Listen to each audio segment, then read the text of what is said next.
पौलुस रसूल का खत कुलसियों के नाम।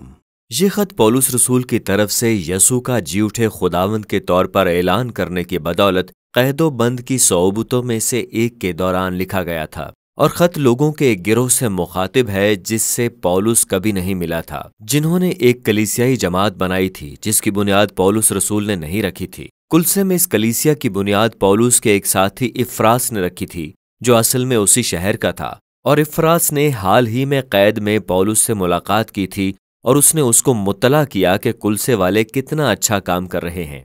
लेकिन उसने कुछ तरह के सकाफती दबाव का भी जिक्र किया जो उन्हें यसू से दूर करने की आजमाइश में डालता था, और इसलिए पौलुस ने कुलसियों की हौसला अफजाई के लिए ये खत लिखा कि जिस मसले का जिक्र इफ्रास ने किया है वो लोग उसे हल करें, और फिर वो उन्हें यसू के साथ इंतहाई अकीदत के इजहार के लिए चैलेंज करता है। खत के नमूने और ख्याल के बहाव की पैरवी करना बहुत आसान है। तमहीदी बयान सरबुलंद किए गए मसीहा के तौर पर यसू की जात पर रोशनी डालता है, फिर वो बताता है कि सरबुलंद किए गए यसू के लिए कैद में उसकी तकालीफ कैसी हैं, और फिर उस दबाव की बात करता है जो कुलसियों पर इसलिए डाला जा रहा है कि वो यसू से मुंह मोड़े। इसके बाद वो जिंदगी के नए रास्ते की वजाहत करता है जो यसू के जी उठने ने उसके वास्ते खोला था। चुनाचे खत दो दुआओं के साथ शुरू होता है। पहले पौलुस इफ्रास से ये सुनने के लिए खुदा का शुक्र अदा करता है कि कुलसे के लोग पूरी तरह यसू के साथ वफादार हैं। खुदा से और पड़ोसियों से मोहब्बत का इजहार करना सब उस उम्मीद के बायस था जो वो यसू के वसीले हर एक चीज को नया बना देने के लिए रखते हैं, और इस तरह वो दुआ करता है कि वो अपनी हिकमत और यसू के बारे समझ में तरक्की करें। और फिर वो यहाँ एक नज्म पेश करता है ताकि कुलसियों को और हमें बिल्कुल ऐसा करने में मदद मिल सके। ये बाब नंबर 1 का मरकजी ख्याल है कि नज्म मसलूब और सरबुलंद किए गए मसीहा के बारे में है। इसके दो मतवाजी अशार हैं और ये पैदाइश और खुरूज, ज़ुबूर और इमसाल की कुतुब से तसव्वुराती जुबान के साथ भरपूर हैं।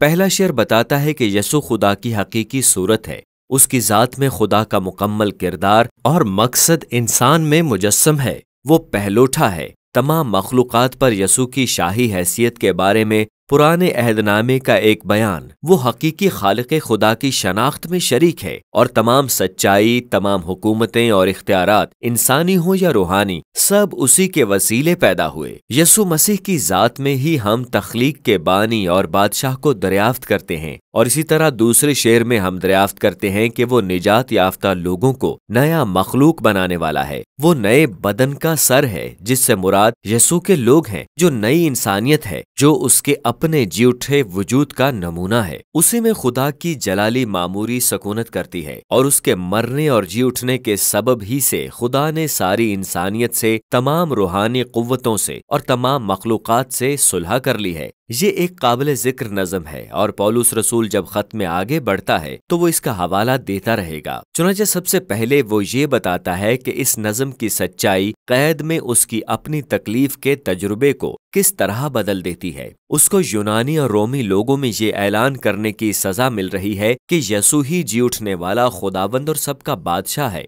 और इसलिए उसका ख्याल है कि उसकी मुसीबत शिकस्त की निशानी नहीं है। ये दरअसल उसका यसू के दुख में शरीक होने का अपना तरीका है जो मोहब्बत के अमल के तौर पर सरंजाम पाया है, और इस तरह उसकी मुश्किलात दरअसल खुशी का बायस हैं। वो इस हैरान कुन खबर की वजह से कैद में है कि इसराइल का जी उठा हुआ बादशाह एक नया कसीरुन नस्ल खानदान और बहुत कुछ तख्लीक कर रहा है। जिस तरह इलाही जलाल यसू में सकूनत करता है, उसी तरह यसू अपने बैनुल-अक़वामी खानदान में और उनके दरमियान सकूनत करता है। या जैसे पौलुस रसूल कहता है, मसीहा तुम सब में जलाल की उम्मीद है। फिर पौलुस सकाफती दबाव की बात करता है जो कुलसियों को यसू से मुंह मोड़ने की आजमाइश में डाल रहे थे। उनको पुरअसरार असनाम परस्ती का सामना था जिसमें तौरात के कावानीन की पाबंदी के लिए दबाव भी शामिल था। चुनाचे वो सारे नए मसीही इंसानी जिंदगी के मुख्तलिफ शोबाजात की निगरानी करने वाले यूनानी और रोमी देवताओं की पूजा करते करते बड़े हुए थे, और बहुतेरों ने यसू को भी एक ऐसा देवता ख्याल कर लिया था जिसकी वो इबादत कर सकते थे। इसके साथ उन गैर यहूदी मसीहियों पर यहूदी मसीहों की तरफ से भी बड़ा दबाव था कि वो मसीह के साथ अपने अहद की तकमील के लिए तौरात में पाए जाने वाले कवानीन की पाबंदी करें। वो खास तौर पर हलाल खाने, खास दिनों को मानने और खतना करवाने का जिक्र करता है। ये उस मसले से बहुत मुमासलत रखता है जिस पर उसने गुलतियों के खत में बात की थी। पौलुस के नजदीक इनमें से किसी भी आजमाइश में हिम्मत हारना समझौता करने के मुतरादिफ है। ये चीज इस बात को समझने में नाकामी है कि हकीकत में यसू कौन है और उसने हमारी खातिर क्या किया है। पौलुस के बकौल कुलसी रूहानी ताकतों और रूहों के खौफ में रहते थे, लेकिन यसू ने उन पर फतह पाई। उसने अपनी मौत और जी उठने के वसीले से कुलसियों को ऐसी हर पाबंदी से आजाद कर दिया। इसी तरह यसू ने हमारी खातिर तौरात के तमाम कवानीन को पूरा किया, जिनमें खुद गर्ज इंसान के दिल को बदलने की ताकत हरगिज नहीं थी, और इसलिए यसू ने अपनी जिंदगी, मौत और जी उठने के वसीले जो कुछ किया उसमें कोई कमी नहीं है। इसके साथ साथ शरीयत के कवानीन की पासदारी की जरूरत नहीं। बहरहाल वो एक हकीकत है जिसकी तरफ तौरात के तमाम कवानीन इशारा करते हैं। कवानीन की बजाय यसू के पैरोकारों के पास उसके जी उठने की कुव्वत है जो उन्हें तब्दील करती है, और यही वो चीज है जिसकी वो मजीद वजाहत करता है। यसू के पीछे चलने का मतलब है उसकी नई इंसानियत में शामिल होना, क्योंकि उनकी जिंदगियां अब जी उठे यसू की जिंदगी के साथ शामिल हो गई हैं। और इसी वजह से पौलुस रसूल कुलसियों को चैलेंज करता है कि आलमे बाला की चीजों की तलाश में रहो जहां मसीह मौजूद है और खुदा की दाहिनी तरफ बैठा है। अब यहाँ पर पौलुस का ये मतलब हरगिज नहीं है कि इस बारे में सोचें कि कैसे एक दिन आप सब जमीन छोड़कर आसमान पर चले जाओगे, बल्कि आसमान एक मावराई मकाम है जहाँ से अब यसू सारी मखलूक पर हुक्मरानी करता है, और वहां से एक दिन वो सब चीजों को बदलने के लिए वापस आएगा। या पौलुस रसूल के बकौल, जब मसीह जो तुम्हारी जिंदगी है जाहिर किया जाएगा तो तुम भी उसके साथ जलाल में जाहिर किए जाओगे। लिहाजा पौलुस रसूल उन्हें चैलेंज करता है कि अपनी मौजूदा हालत में ऐसे रहें जैसे वो एक दिन नए इंसान के तौर पर होंगे। वो उनकी पुरानी इंसानियत की तस्वीर इस्तेमाल करता है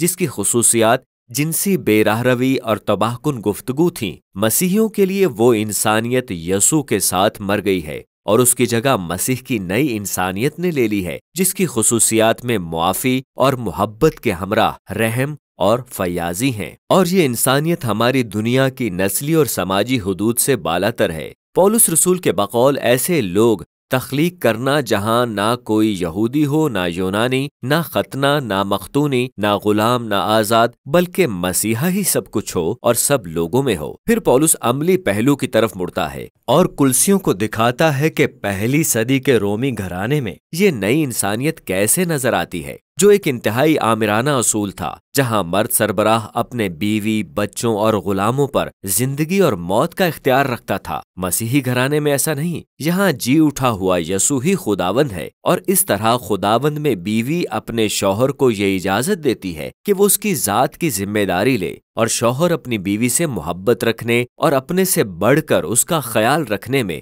यसू के ताबे है। जिस घर में यसू खुदावंद है, बच्चे अशिया की मानिंद नहीं बल्कि उन्हें बालिग होने और एहतराम करने की तरगीब दी जाती है, और वालिदैन को चाहिए कि अपने बच्चों की परवरिश सब्र और समझदारी से करें। जो मसीही गुलाम हैं वो अपने इंसानी मालिकों का एहतराम करें, क्योंकि उनका असली मालिक वो नहीं बल्कि यसू है। और जिन मसीहियों के पास गुलाम हैं उनको समझना चाहिए कि ये गुलाम उनकी मिल्कियत नहीं बल्कि यसू के बदन का एक साथी उज़्व है। उसकी इज्जत की जानी चाहिए और मोहब्बत के साथ गले लगाया जाना चाहिए। यहाँ पौलुस रसूल एक बहुत उम्दा लाइन पर चल रहा है। वो बुनियादी रोमी उसूलों की तश्कील नौ यसू की जात के गिर्द कर रहा है, जो खुद ईसाराना मोहब्बत के जरिए हुक्मरानी करता है। बस जबकि वो घरेलू ढांचे को मुकम्मल तौर पर खत्म नहीं करता, सरबुलंद मसीहा मुतालबा करता है कि उसे तब्दील किया जाए। कुलसे में बसने वाले किसी भी रोमी की पहचान से करीबन बढ़कर आप कुलसियों के खत में ये निहायत वाज़े तौर पर देख सकते हैं। दुआ की दरखास्त के बाद पौलुस रसूल मसीही गुलामों और मालिकों के मुतालिक इन उसूलों का इत्तलाक करता है, और हम देखते हैं कि तखिकुस कुलसियों को ये खत पढ़कर सुनाता है, और उसके हमरा एक उनेसिमुस नामी शख्स भी है जो पहले एक फिलेमोन नामी कुलसी मसीही का गुलाम था। और हमने फिलेमोन के नाम खत से जाना